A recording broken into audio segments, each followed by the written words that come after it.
West బెంగాల్లో BJP versus RSS అన్నట్టుగా ఉంది అక్కడ కథ. సో ఎందుకంటే 15 సంవత్సరాల అధికారంలో ఉన్న టీఎంసీ కంచుకోటను, అంటే మమతా బెనర్జీ గారి కంచుకోటను బద్దలు కొట్టి ప్రస్తుతం బీజేపీ అక్కడ అధికారంలో ఉంది. సో ఈ బీజేపీ అధికారంలోకి రావడానికి ముఖ్య భూమిక పోషించింది ఎవరు అంటే అక్కడ ఉన్నటువంటి ఆర్ఎస్ఎస్ కావచ్చు, సంఘ్ పరివార్ కావచ్చు, అక్కడ ఉన్నటువంటి హిందూ సంస్థలు. సో ఎందుకంటే అక్కడ వెస్ట్ బెంగాల్లో ముఖ్యంగా బంగ్లాదేశ్ నుంచి వెళ్ళి రోహింగ్యాలు కావచ్చు, తర్వాత అక్రమ వలసదారులు ఇక్కడికి వచ్చి ఇక్కడ ఉన్నటువంటి మీ వనరులు, మీకు సంబంధించినటువంటి ఆర్థిక వనరులు కావచ్చు, మిగతా అన్ని వాళ్ళు వాడుకుంటున్నారు. సో మనకు సంబంధించిన ప్రభుత్వమే ఉండాలని చాలా వరకు హిందూ సంస్థలు అక్కడ ప్రచారం చేసినాయి. సో ఇప్పుడు అక్కడ బీజేపీ అధికారంలో ఉంది. సో ఇప్పుడు ఏమవుతుందంటే అక్కడ ఉన్నటువంటి సీఎం సువేందు అధికారి కావచ్చు, లేదంటే అమిత్ షా కావచ్చు, టీఎంసీని పూర్తిగా తుడిచిపెట్టుకుపోయేలాగా వాళ్ళు ప్లాన్ చేస్తున్నారు. సో దీంట్లో ముఖ్యంగా వీళ్ళు దొరికిన ప్లస్ పాయింట్ ఏంటి అంటే టీఎంసీలో గెలిచినటువంటి ఎమ్మెల్యేలు, ఎంపీలు ఎవరైతే ఉంటారో సో వాళ్ళు ఈ అభిషేక్ బెనర్జీ నాయకత్వం నచ్చక దాని నుంచి బయటకు వస్తారు. అంటే మేము మమతా బెనర్జీ చెప్పినట్టు వింటాం, కానీ అభిషేక్ బెనర్జీ మా నాయకత్వం వద్దు, సో ఆయనకు మాకు అభిప్రాయ భేదాలు ఉన్నాయని వీళ్ళు బయటకు వచ్చారు.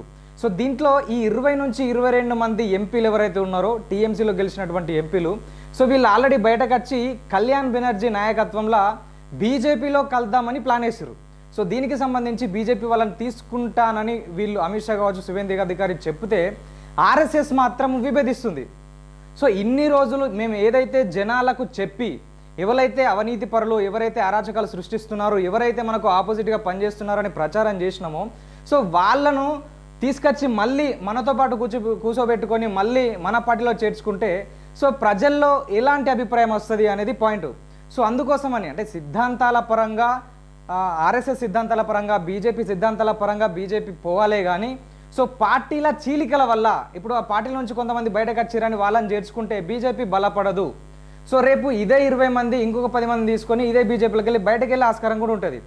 సో అందుకోసమని బీజేపీ ఇప్పుడు వీళ్ళను అంటే అమిత్ షాకు, సువేందు అధికారికి ముట్టికాయ వేసినట్టు తెలిసింది.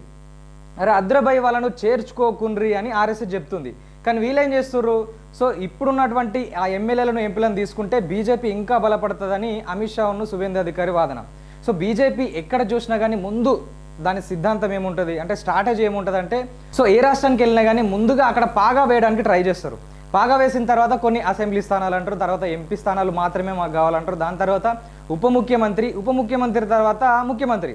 ఇప్పుడు మహారాష్ట్రలో మనం చూడొచ్చు, మహారాష్ట్రలో శివసేనతో జాయిన్ అయ్యి తర్వాత కొన్ని అసెంబ్లీ స్థానాలు వీళ్ళు కేటాయించుకొని తర్వాత ఇప్పుడు సీఎం అయ్యింది క్యాండిడేట్ దేవేంద్ర ఫడ్నవీస్. సో అదేవిధంగా బీహార్ను కూడా చూసుకున్నట్లయితే నితీష్ కుమార్ అంటే కొన్ని ఏండ్ల తరబడి అక్కడ అధికారంలో ఉన్నటువంటి నితీష్ కుమార్ దగ్గర చేరి అంటే వీళ్ళకి అభిప్రాయ భేదాలు ముందు నుంచే ఉన్నప్పటికీ సో అధికారం కోసం వాళ్ళతో కలిసి పనిచేసి ప్రజలను అంటే ఇక్కడ ఫండ్స్ ముఖ్యంగా సెంట్రల్లో ఉండేది బీజేపీ కాబట్టి మేము సెంట్రల్లో ఉన్నాం, మాతో కలిసి పనిచేస్తే మీకు ఎక్కువ ఫండ్స్ వస్తాయి అనే విధంగా వీళ్ళు మోటివేట్ చేస్తారు. సో దాని ద్వారా బీహార్లో పాగా వేసి మొత్తం మీద నితీష్ కుమార్ను పక్కకు పెట్టి ఇప్పుడు మళ్ళీ బీహార్లో కూడా బీజేపీ ముఖ్యమంత్రి అయిపోయాడు. అస్సాంలో బీజేపీ, వెస్ట్ బెంగాల్లో బీజేపీ. అంటే ఆర్ఎస్ఎస్లో ఎవరైతే పనిచేసిన వాళ్ళు ఉంటారో వాళ్ళు రాజకీయాల పరంగా వచ్చి బీజేపీలో జాయిన్ అయినా సరే బీజేపీ పార్టీని అంతిమంగా వాళ్ళు అంటిపెట్టుకొని ఉండరు. ఎందుకంటే మా సిద్ధాంతాలు ఈ సిద్ధాంతం పరంగానే మేము మోదామని చూస్తారు. సో మొత్తం మీద ఆర్ఎస్ఎస్ అయితే బీజేపీ వాళ్ళకు ఒక గట్టి వార్నింగ్ ఇచ్చింది. అంటే మీ స్వలాభం కోసం కావచ్చు, మీ రాజకీయాల కోసం ఆర్ఎస్ఎస్ను వాడుకుని తర్వాత మాత్రం మీకు నచ్చినట్టు చేస్తే మేమైతే మీకు సపోర్ట్ చేయమని ఆర్ఎస్ఎస్ ఇటు అమిత్ షా కావచ్చు, సువేందు అధికారికి చెప్పింది. సో మరి ఇది ఎంతవరకు కరెక్టు అంటే ఒక సంస్థ, ఒక ఆర్గనైజేషన్ చెప్పినట్టు బీజేపీ వింటదా? బీజేపీ చేసింది కరెక్టా లేకపోతే ఆర్ఎస్ఎస్ చేస్తున్నది కరెక్టా? సో మీరేమంటారో కామెంట్ రూపంలో తెలియజేయండి. మరొక వీడియోతో మీ ముందు ఉంటాం. చూస్తూనే ఉండండి ఆర్ తెలుగు.